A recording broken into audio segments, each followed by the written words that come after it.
तो चलिए बिना किसी देरी के सीधे इस रोंगटे खड़े कर देने वाली कहानी में उतरते हैं।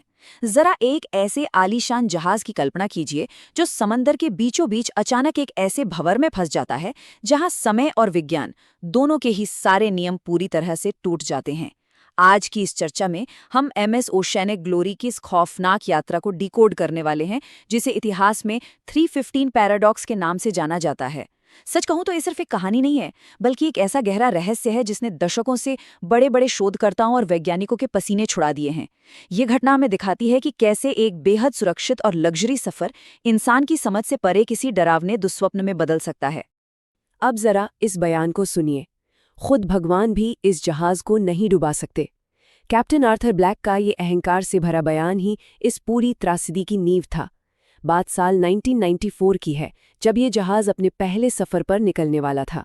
कैप्टन ब्लैक, जिनके पास समंदर का 35 सालों का लंबा तजुर्बा था, उन्होंने सफर शुरू होने से ठीक पहले मीडिया के सामने हंसते हुए ये बात कही थी। उनका ये ओवर कॉन्फिडेंस और घमंड आगे चलकर बहुत भारी पड़ने वाला था। अक्सर कहते हैं ना कि प्रकृति के सामने इंसान को हमेशा विनम्र रहना चाहिए, लेकिन यहाँ उस सम्मान की जगह एक विनाशकारी अहंकार ने ले ली थी। 1994 में अटलांटिक स्टार कॉर्पोरेशन द्वारा लॉन्च किया गया ये जहाज कोई आम क्रूज नहीं था।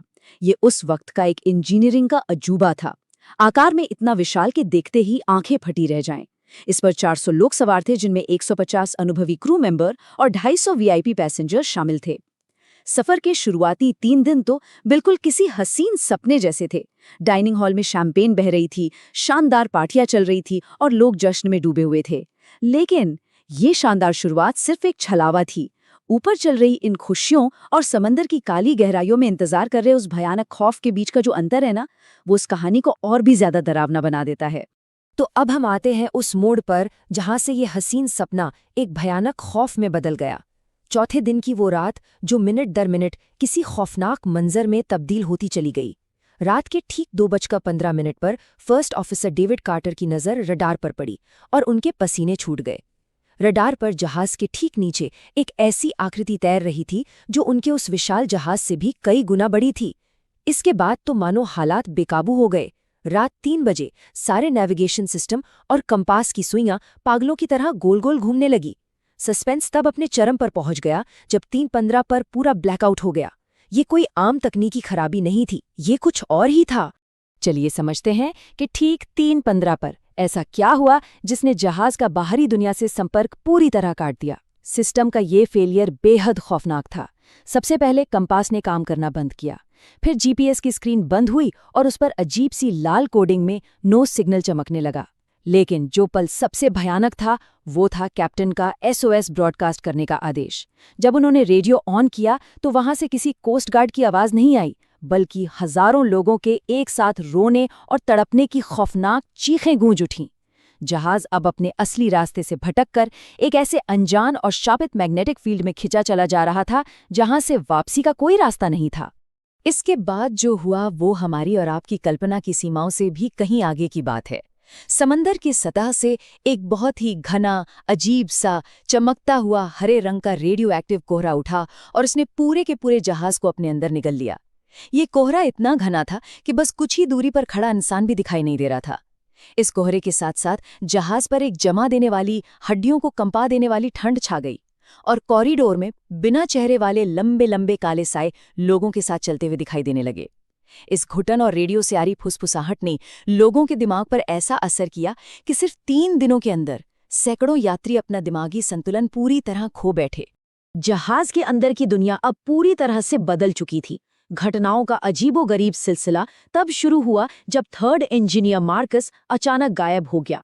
जब उसका बक्सा मिला तो उसमें उसका शरीर या हड्डियां नहीं थीं, सिर्फ खून से सने हुए कपड़े थे और खाने के स्टोर रूम की हालत तो रोंगटे खड़े कर देने वाली थी। महीनों का सारा राशन कुछ ही घंटों में सड़ गया और उसमें बड़े बड़े कीड़े पड़ गए। लेकिन हैरानी की बात यह थी कि उसी स्टोर में रखा कच्चा मांस एकदम ताज़ा था और उसमें से ताज़ा खून टपक रहा था। मतलब ये साफ दिखाता है कि वहां समय के नियम बिल्कुल उल्टे काम कर रहे थे।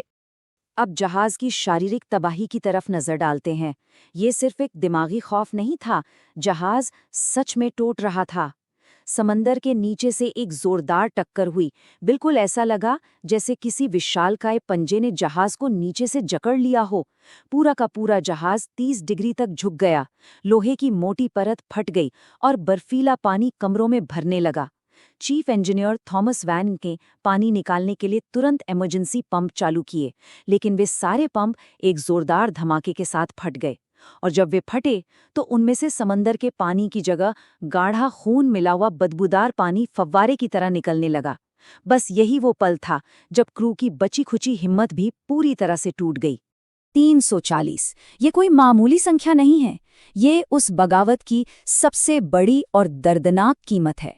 जब सबको ये साफ हो गया कि जहाज डूबने वाला है, तो जान बचाने की होड़ में इंसानियत ने दम तोड़ दिया। फर्स्ट ऑफिसर कार्टर ने अपने ही कैप्टन के सिर पर बंदूक तान दी ताकि वो लाइफ बोट की चाबियां छीन सके।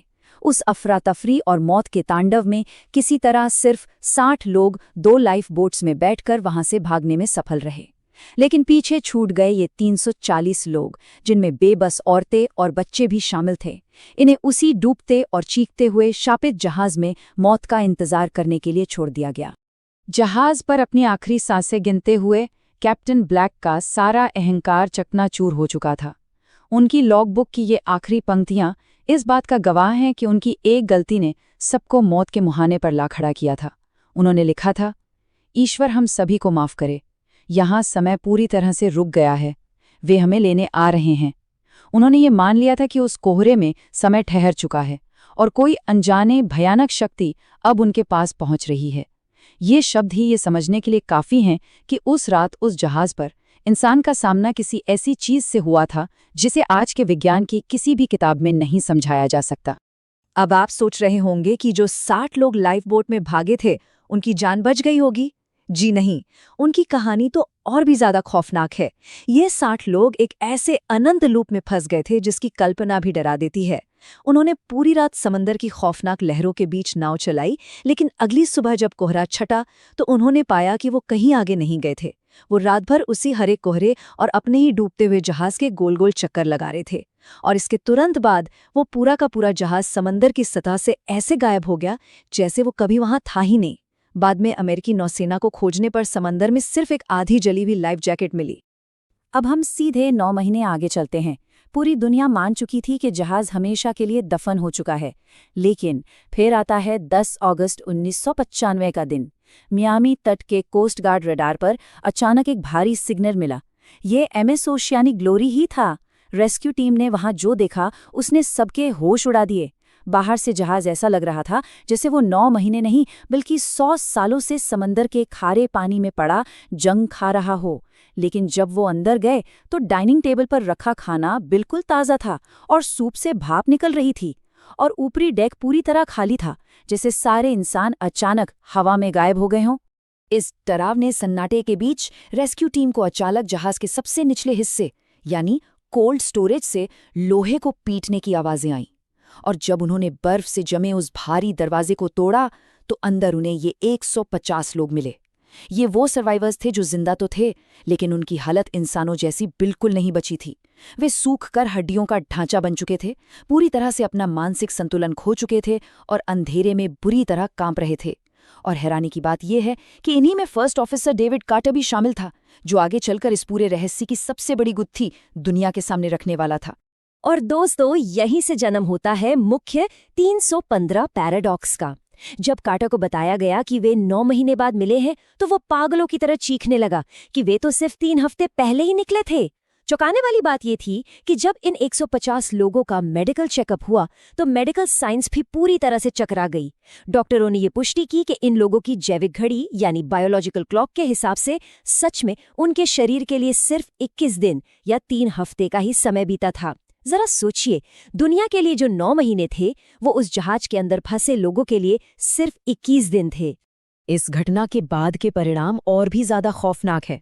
घबराई हुई सरकार ने 1995 में इस घटना को सिर्फ एक खराब मौसम का नाम देकर फाइलें हमेशा के लिए सील कर दी और उस जगह को द डेविल्स आई का नाम दे दिया। लेकिन सबसे बड़ा झटका तो साल 2000 में लगा, जब कैप्टन ब्लैक, जी हाँ वही कैप्टन ब्लैक, इंग्लैंड के एक पागल खाने में जीवित मिले। उनके फिंगरप्रिंट्स बिल्कुल मैच कर रहे थे, जबकि रेस्क्यू के वक्त वो जहाज पर थे ही नहीं। वो 5 साल बाद इंग्लैंड कैसे पहुंचे ये आज भी एक अनसुलझा रहस्य है। आज कार्टर के पोते को मिली डायरी के आधार पर द 315 पैराडॉक्स नामक किताब हमारे सामने है, जो इस पूरे सच को दुनिया के सामने लाती है। तो ये पूरी घटना हमें एक ऐसे सवाल पर लाकर खड़ी कर देती है जिसका जवाब आज तक किसी के पास नहीं है। अगर उन लोगों के लिए सिर्फ 3 हफ्ते बीते थे, तो बाकी के 8 महीने और 1 हफ्ता वो जहाज आखिर किस दुनिया में, किस डायमेंशन में फंसा हुआ था?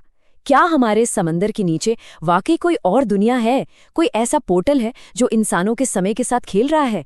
ये सब हमें सोचने पर मजबूर कर देता है कि शायद प्रकृति और समंदर की गहराइयों में समय यात्रा या किसी दूसरे आयाम के ऐसे रहस्यमयी दरवाजे मौजूद हैं जिन्हें हमारा इंसानी दिमाग आज तक नहीं समझ पाया है। खैर, आज की इस चर्चा में बस इतना ही, लेकिन ये एक ऐसा रहस्य है जो निश्चित रूप से काफी समय तक हमारे और आपके ख्यालों में गूंजता रहेगा।